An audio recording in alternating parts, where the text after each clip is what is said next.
Good morning. Good morning. We are extremely pleased that you are here. It is good to come together for the purpose of co-creating. Do you agree?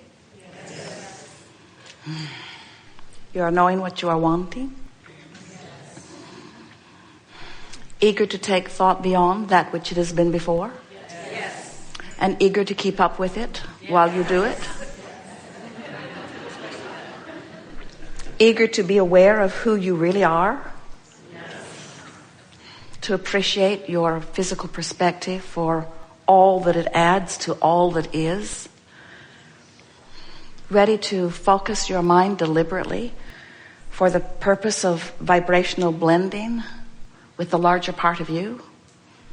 Ready to continue with the intention that you held even before your physical birth, to come into the physical environment and experience its perfect, balanced contrast for the purpose of coming to your own personal new decisions. Yes?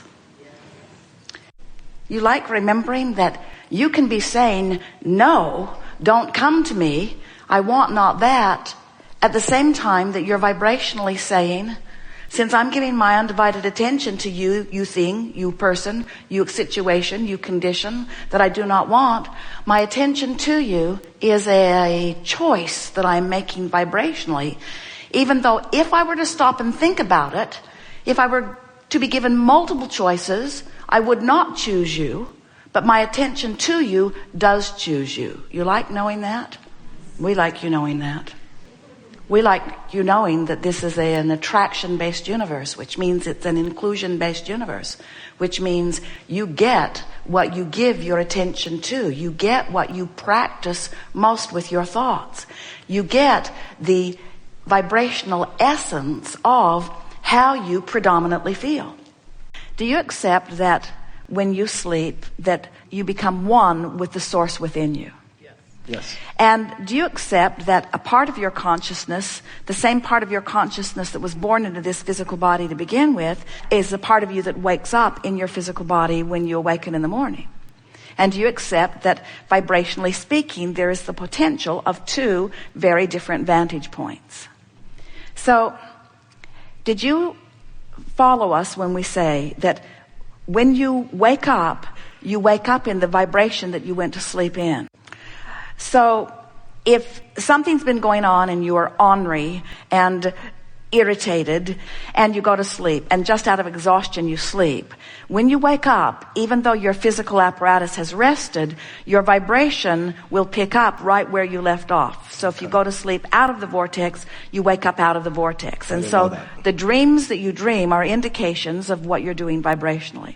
So are you following that? Is it pretty easy to understand, knowing what you know about the aspects of you?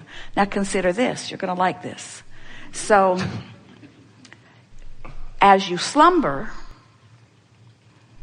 and the larger part of you reemerges into non-physical, what do you think happens to the cells of your body? Do the cells of your body release all resistance while you sleep? What do you think? Yes. Well, they don't release all resistance, but they do a lot better job of releasing resistance than you do with your conscious mind, because the cells of your body don't hold grudges. In other words, it's sort of like the beasts of your planet. Your animals are not as creative as you humans. They are also much less resistant. So humans are much better at sifting through contrast and launching desires than the animals of your planet are. But the animals are much more likely to be in the vortex. So the cells of your body are more like the beasts of your planet. They are not holding grudges. That's why recovery from illness is often associated with slumber. That's why people often go into comas and recover from things otherwise. In other words, your physical apparatus really gets a head start on reclaiming vibrational balance every night that you sleep. So imagine this process. Imagine having a day that's not all that great, but getting in bed and deliberately trying to withdraw your thoughts from what was bothering you and focus upon something that you can bask about. like maybe even the comfort of your bed. And imagine falling to sleep as best you can in a sort of more basking perspective, and then slumbering where you withdraw consciousness from this physical apparatus and time-space reality. And then awakening in the morning and deliberately, and it's not hard to do, reclaiming the basking that you were in before you went to sleep and taking it further by working on some things that you appreciate. Then getting out of bed, and we'll do some focus wheels here today, doing a focus wheel or two to clean up some vibration that has been sort of raw and ragged, and then moving into a list of positive aspects and getting on a rampage of appreciation, and then moving into your day. Now, follow us here. Then the next night, doing the same, and the next night, doing the same, and the next night, doing the same. Within a very short time, far less than 30 days, we're not kidding you even a little, you could release the majority of resistance that you've been harboring, and anything that was not sitting right in your physical apparatus. In other words, you would give the cells of your body the perfect vibrational culture in which to find perfect balance, just with that one simple process.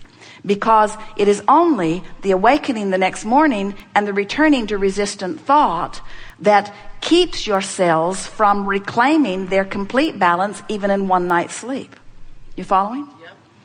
A few nights of deliberately releasing resistance and then going into slumber and giving the cells of your body all of that time to find their balance. And then another night of releasing resistance and going into slumber. But here's the thing. Every night you do that, but every morning you undo it. That's what's happening with most people. Every night your cells find their balance, and then you remember what was bothering you the day before. So you are literally reestablishing resistance every time you come back into consciousness. Isn't that interesting? Mm-hmm. Nice to know. It puts this wellness concept in a whole new place, doesn't it? So when you come to a gathering like this, we assume, we know, you come because you want to become more deliberate in your point of attraction. Because that's what creating is. Creating is attracting. Creating is adjusting your vibration for what it will attract. It's adjusting your point of attraction. It's not about getting good at identifying and going after. It's about getting good at identifying and practicing the vibration of wanted rather than not wanted.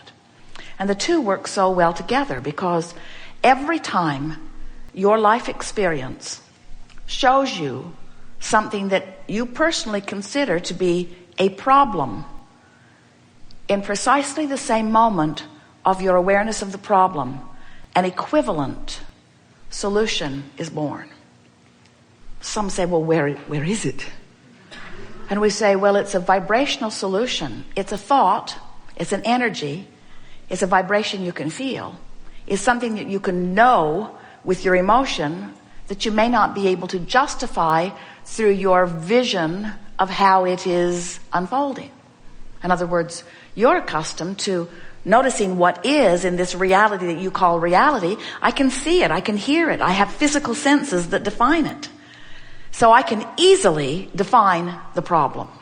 And when the solution shows up, I will easily be able to define the solution. I know what the cure to polio now is.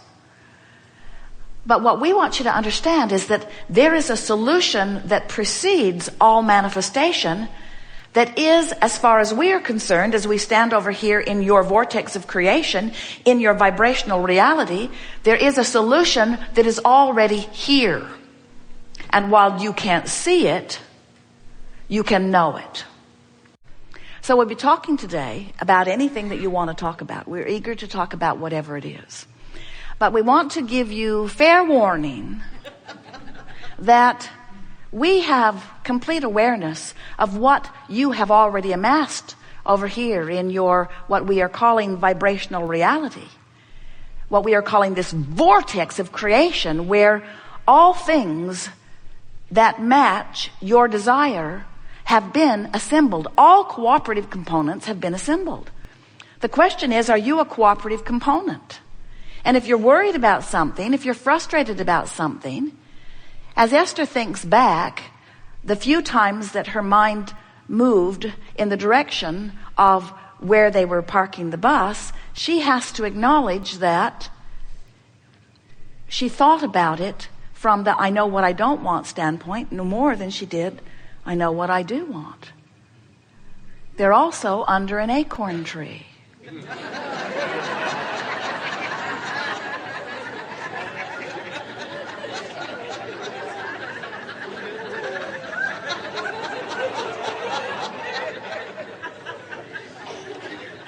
More machine gun fire.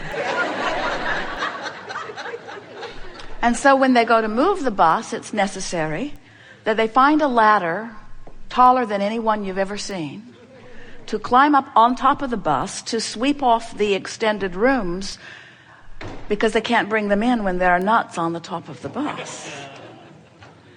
So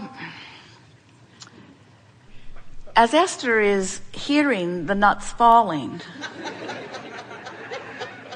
she is remembering how much she didn't like hearing them falling last time. And she is remembering how specific she was about not wanting to be under the falling nut tree again. And she is remembering that she had the experience, didn't like most of it, got in the bus and drove away and never thought about it again until she returned. In other words, no effort whatsoever about cleaning up vibration. Just living it, complaining about it, not liking it, feeling the injustice of it, threatening to cut the tree down herself. It's a really big tree. And then driving away, not returning to that thought vibration, but leaving it right where it was, waiting for her. So the people who are establishing the new assignment are inspired by the power of her vibration to put her right there on that spot where she belongs. There's no injustice ever, is there? So we've been playing with this for a while. We've been talking about this vortex of creation. And we've been telling you that when you have negative emotion, you're not in the vortex. And when you feel positive emotion, you are in the vortex. In other words, the better you feel, the more you are in vibrational sync with who you really are. So Esther's really been thinking about this every spare moment. She's been thinking about, Abraham says that this vortex of creation, where they stand and where the larger part of me is and where everything I want is, Abraham says that is present tense for them.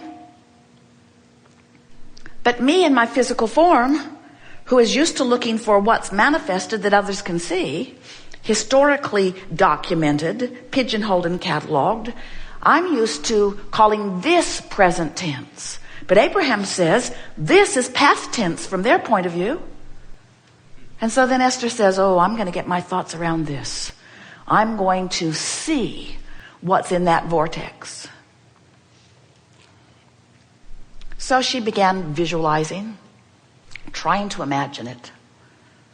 And we said, Esther, if you will not try so hard to see what you cannot yet translate with your eyes, if you will feel it, if you will feel for it, rather than need to make it the physical reality that can be seen, feel for it. So how does that translate? Well, feel for the well-being of your physical body rather than the visual. That's all right. If you can see the visual, good for you. But if when you reach for the visual, you see what is, it's not helpful. There is never, ever an injustice that is done, ever, ever, ever, ever, ever. But there are plenty of times that you get something different than what you want. But when you get something different from what you want, it's not because an injustice has occurred. It's because you've got a different dominant vibration than your own desire. Don't you love knowing that? Not so much.